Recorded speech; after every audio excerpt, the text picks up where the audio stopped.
How to keep dialogue in Russian like a native. Ever feel awkward whenever someone asks you something in Russian and you don't know how to keep convo going? Today I will show you the simplest way to ask the question back in Russian so you will never have to freeze again. First important thing, in Russian we have two different words for and each of them makes its different job. И used to connect similar things.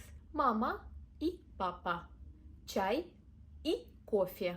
It is for listing, not for conversation turns. Indeed, used for comparing or switching the focus. Я из Украины, а ты? Я люблю кофе, а она чай. So in real conversation, whenever you want to ask the person back, you always use not и.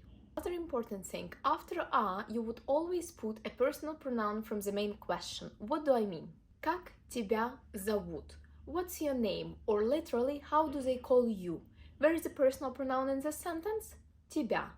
You would take тебя out of the main question and you will put it after the So the question back and you would sound like а тебя. Меня зовут Катя, а тебя.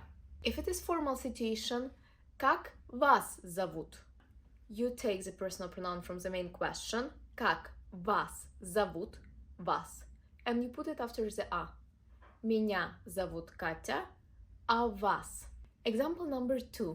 Как у тебя дела? Or formally, как у вас дела?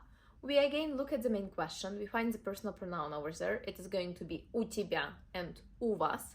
You take it out and put it after the So you have your question back. А у тебя, а у вас? Как у тебя дела? Так себе. А у тебя? Как у вас дела? Все отлично. А у вас? Example number 3. Откуда ты? Или откуда вы? And phrases to use.